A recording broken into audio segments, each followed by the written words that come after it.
Why are Jews and Arabs always at war? Why is there constant conflict even among Muslim countries? The surprising key to understanding this conflict lies in two biblical figures, Isaac and Ishmael. These two brothers were sons of Abraham. Isaac became the patriarch of the Jewish people, and Ishmael became the patriarch of the Arabs and Muslims. Thousands of years ago, the two brothers had a conflict incredibly similar to the one way see today between Israel and the Muslim world, yet the Bible doesn't just explain the origin of this conflict, it also reveals how it will end.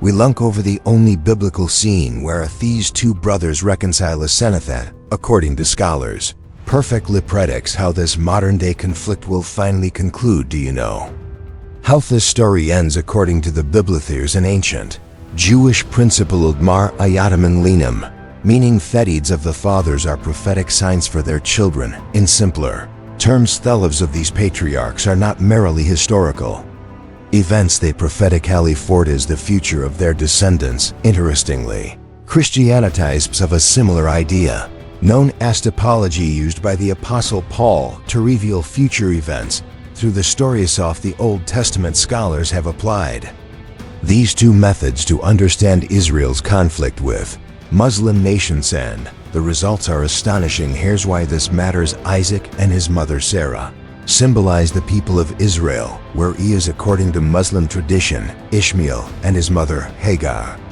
represent Muslim people. When viewed through this lens, everything fits perfectly into place. The conflict begins with a promise from God. Abraham receives a blessing for his descendants. I will make you into a great nation, and all peoples on earth will be blessed through you. Yet there was a problem. His wife Sarai was barren. She couldn't have children in those times. A woman's worth was measured by her ability to bear children, making her infertility an enduring source of shame. Later on, God would change her name to Sarah, which means princess. But to Sarah, that name felt like a cruel joke. How could she be a princess when Shekel didn't even give Abraham an heir? Time passed, and as they grew older and older, God's promise of a child seemed increasingly impossible. Eventually, Sarah was overcome with despair. It was Sarah herself who proposed a solution to Abraham, one rooted in the customs of their time. The Lord has kept me from having children. Go sleep with my slave instead. She gave him her servant Hagar, so Abraham could have a child with her. It was an act of desperation, but the solution soon caused new trouble. Sarah, feeling inferior, began treating Hagar pregnant and humiliated. Hagar did the only thing she could do. She ran away into the desert alone. In the vast emptiness, her future seemed hopeless. Yet at the darkest moment, it was not death that found her, but a divine encounter. An angel of the Lord appeared by a spring in the wilderness and spoke directly to her. First, he gave her a command in a blessing. Go back to your mistress and submit to her. I will increase your descendants so much that they will be too numerous to count. Then she named her son. He will be called Ishmael, meaning God hears, because the Lord has heard your suffering. And here Genesis introduces a prophecy that explains our current times, describing Ishmael's character in a way that would forever mark his descendants. He will be a wild donkey of a man. His hand will be against everyone, and everyone's hand against him, and he will live in hostility toward all his brothers. Let this sink in for a second. This ancient phrase describes word today's headlines. It may sound offensive, but let's not forget that Ishmael was blessed by God. What does being a wild donkey mean? It's not an insult. In the ancient world, the wild donkey was the ultimate symbol of fundamental freedom, a fierce lion in spirit, submitting to no one and roaming freely. This prophesied scribed a people destined to survive against all odds, but also to live in animos constant state of conflict. Hagar turned and gave birth to her son, whom Abraham named Ishmael. This child would become the patriarch of the Arab people, from whom Islam would later emerge at last. After so many years of waiting, Abraham held in his arms the proof that God's promise was real. Imagine the Patriarchs' relief and joy for 13 long years. Ishmael was his only son, his firstborn, the center of his world, and the heir to all his plans. In this child, Abraham saw the future of a mighty nation. The prophecy described Ishmael as a wild donkey, a fiercely independent spirit, difficult to tame. Today many see this trait in the pride and resilience of Arab nations, yet the prophecy had two sides. It also warned that his hand would be against everyone and everyone's hand against him. Tragically, this prediction of endless conflict resonates on two painfully evident fronts. Today, the prophecy wasn't limited to external enemies. The history of the Islamic world has been marked by deep internal divisions, notably between the Sunni and Shia branches. Modern wars like those in Syria or Yemen are tragic examples of the struggle between brothers, echoing warning that Ishmael's hostility will be directed against everyone, including his own. But the prophecy clarifies even more precisely the roots of conflict with Israel. When Isaac is born, years had passed. Sarah was now 90 and had lost all hope in God's promise. Had resigned herself to her legacy. Continuing through Ishmael, she felt God had abandoned her. But suddenly, one day, three mysterious visitors appeared at Abraham's tent. As 99-year-old Abraham offered them hospitality. One of them gave him incredible news: I will surely return to you, and Sarah, your wife, will have a son. Sarah heard the conversation from inside the tent and laughed. It wasn't a laugh of joy, but of bitter disbelief. She no longer dared to hope. Abraham's reaction was also surprising, and God confirmed that the covenant will come through this new son. His first thought was for Ishmael. Instead of celebrating, he pleaded with God anxiously, if only Ishmael might live under your blessing. This was their action of a heartbroken father, who loved his first son and feared the conflict that was coming. Despite everything, God kept his word. Sarah gave birth to a son, and Abraham named him Isaac, which in Hebrew means he will. This name would forever remember the laughter of disbelief from his parents. For a time, there was joy in the camp, but tension was growing. The conflict erupted during Isaac's weaning celebration. Sarah saw Ishmael mocking his little brother. Here we find an important linguistic detail. The Hebrew word used for mocking shares the same root as the name Isaac. Ishmael wasn't just playing, he was challenging Isaac's place as heir, as if saying, I am the firstborn, the true heir. For Sarah, this was the last straw. Her reaction was swift as she demanded, Abraham, get rid of that slave woman and her son, for that woman's son will never share in thy inheritance with my son Isaac. The Bible says, this deeply troubled Abraham because of his love for his son. His heart was broken. God told him to listen to Sarah, but also promised to make Ishmael into a great nation, though it pained him. Abraham obeyed. The next morning, he gave bread and water to Hagar and Ishmael, and sent them into the desert. That farewell marked the physical separation that confirmed the beginning of a spiritual divide. A father had to choose between his children. Abraham's anguish in casting out his son Ishmael reflects the historical wounds both peoples carry today. For many Muslim countries and Palestinians, Israel's creation in 1948 and the displacement of their people was a catastrophe. They refer to it as Nakba. This catastrophe is the modern version of Hagar and Ishmael's expulsion into the wilderness. God himself had promised Abraham to bless Ishmael. After hearing the Patriarchs' devotion to him, suddenly Ababi is born, and overnight his future vanishes. Isaac's birth didn't mean sharing the inheritance. It meant losing everything. This isn't about simple jealousy for Ishmael. Isaac's existence meant the erasure of his own identity. We see the parallel today. Israel's existence is interpreted as an erasure of the Muslim identity in surrounding countries. Sarah's demand that son cannot inherit alongside mine echoes in today's most radical speeches. For instance, when Iranian leaders call for Israel's destruction, a text cited in Iran statutes includes a saying attributed to the Prophet Muhammad which calls for violence. This saying, called a hadith, claims that the final hour will not come unless the Muslims will fight against the Jews, and the Muslims would kill them until the Jews would hide themselves behind a stone or a tree, and a stone or a tree would say, Muslim, there is a Jew behind me, come and kill him. But this hadith referenced in the charter of the Palestinian political authority known as Hamas continues in an even more revealing way. The text adds that all rocks and trees will betray thee. Juice, with the exception of the boxthorn tree tradition, associates the boxthorn with the Jewish tree a few years ago, and Imam in Palestine cited this same hadith during an event. He claimed that Jews know about this prophecy and for this very reason are planting thousands of boxthorn trees in their settlements to have places to hide when the time comes, despite the painful separation between Isaac representing Israel and Ishmael representing the Arab peoples.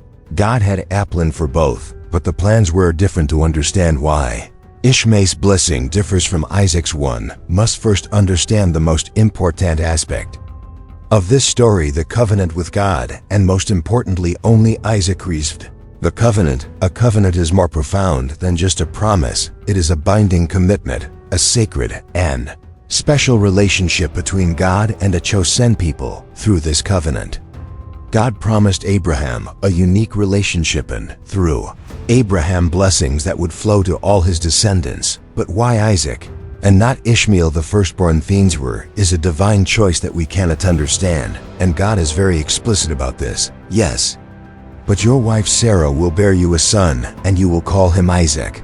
I will establish my covenant with him as an everlasting covenant for his descendants after him. Later he reaffirms it, because it is through Isaac that your offspring will be reckoned.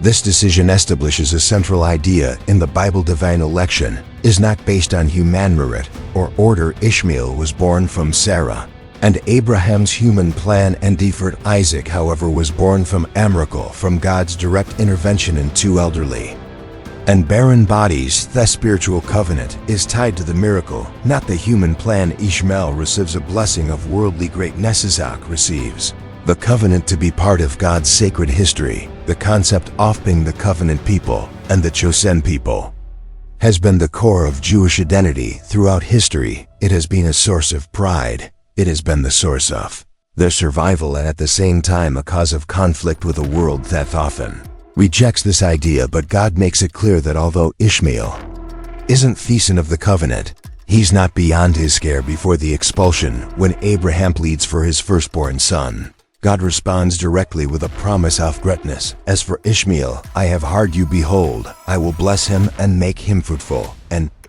multiply him exceedingly. This promise is dramatically fulfilled in the desert after Hagar and Ishmael are cast out from Abraham's camp. When Hagar and young Ishmael are about to die of thirst, an angel of God intervenes. Not only does he show them a well of water to save their lives, but he repeats the blessing. Do not be afraid, for God has heard the voice of the boy. I will make him into a great nation. Ishmael's blessing is one of earthly greatness, while Isaac is promised a spiritual covenant. Ishmael is promised power, descendants, and territory. He becomes father to 12 princes, paralleling Jacob's 12 sons who would form the 12 tribes of Israel. Some see the fulfillment of this promise in the rise and expansion of the Arab peoples. Arabs throughout the centuries have developed great empires, Arab culture, and enormous global influence, but surprisingly the Quran and Torah have different versions of Abraham's life. The struggle between Abraham's sons continued after their separation in the sacred texts. The fight for inheritance became a battle over hostility. God's true story. Islam firmly states that previous sacred texts, like the Jewish Torah, were altered by people over time. This is why the Quran presents itself as God's final and correctness in the Bible. Abraham's greatest test of faith comes when God asks him to sacrifice his son, Isaac. It's a pivotal moment that seals the covenant.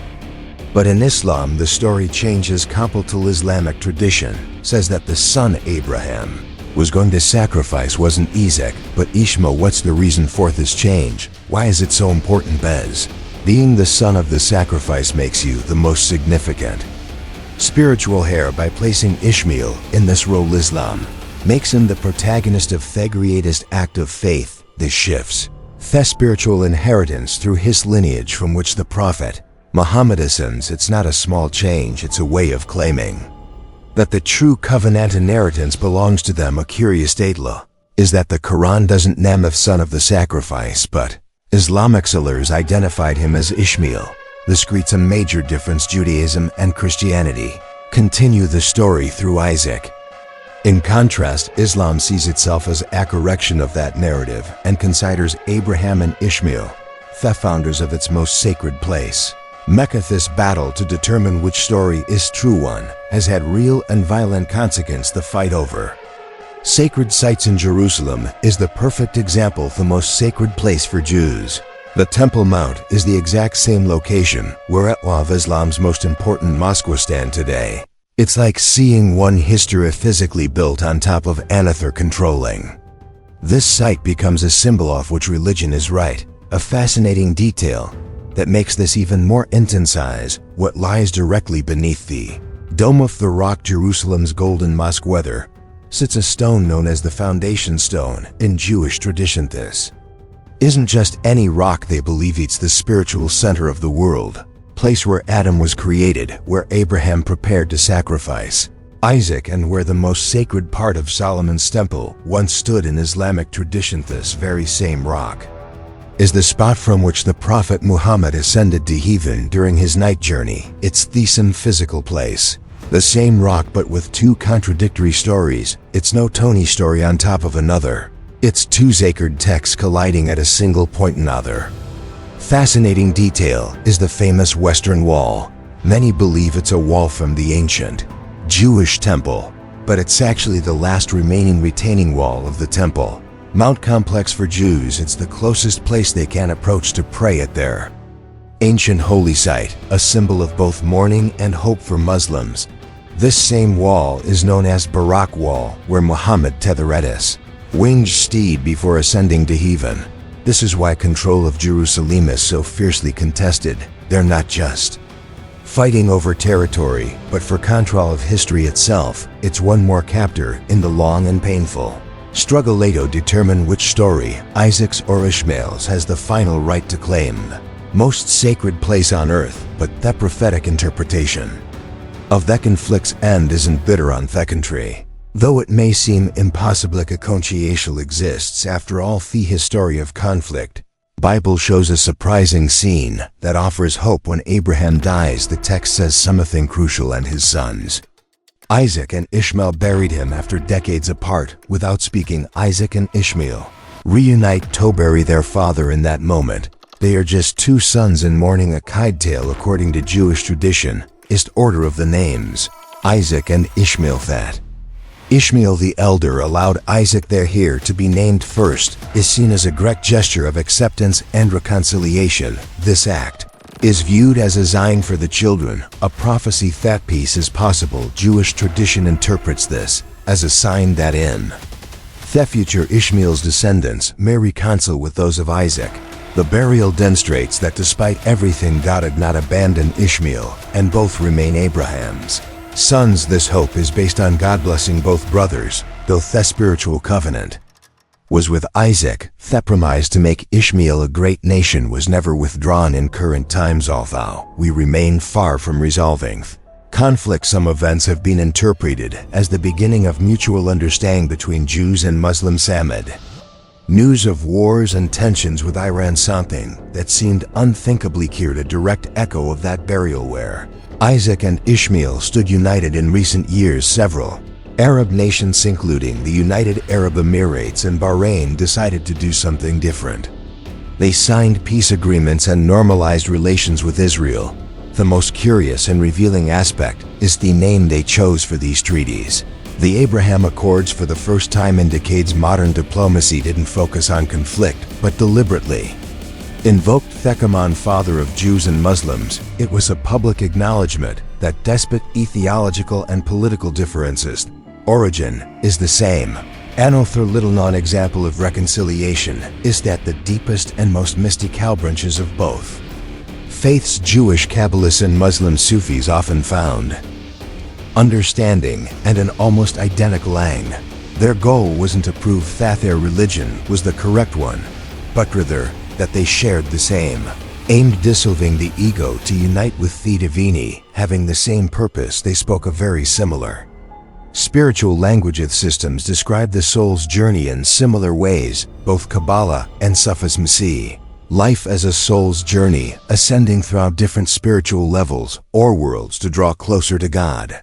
Both describe God as an infinite and incomprehensible light and humans as aspect of that divine light yearning to return to its source, the language of love is central to both traditions. They speak of a burning love for God that transcends all other feelings, a love that seeks total union. The common principle is clear when the search beckons. Personal and spiritual labels like Jewish or Muslim begin to lose importance compared to the experience of sacred. In a way, both mystics accomplished what politicians often cannot. They met at Abraham's tomb, acknowledging that both were seeking theism and only God of their common ancestor. If they have so much in common, how could they have had so many conflicts throughout history? Because, as we said before, the echo of the Father's actions reverberates in the actions of their children. We have seen two paths in this story, that of endless conflict and that of difficult human reconciliation. But the Bible presents a third way, a solution that doesn't depend on politics or men, but on divine intervention. The coming of Jesus. The Christian faith presents Jesus not as a simple prophet, but as the definitive solution to the problem of human division. How does Jesus solve the conflict? The central idea is that Jesus doesn't take sides in the fight between Isaac and Ishmael. Instead, he creates a new family where those old identities are no longer the main source of division.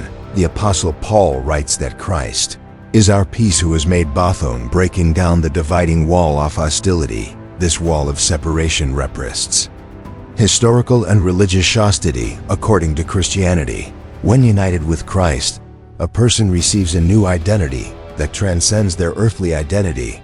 They are no longer primarily Jewish or Arab descendants of Isaac or Ishmael, but part of a new spiritual family. When does this reconciliation occur? This is a crucial question. According to this view, reconciliation has two stages. The first happens in current times. Peace and unity begin now in the hearts of people who accept this path. It manifests in communities of believers from Arab and Jewish backgrounds who, despite the political conflict surrounding them, already live as brothers in faith, demonstrating that overcoming division is possible. However, the complete and final solution to the conflict on a global level is seen as a future event. Bible teaches that this will be fully accomplished with the return of Jesus, known as the second coming. At that time, he will establish a definitive and lasting peace on earth.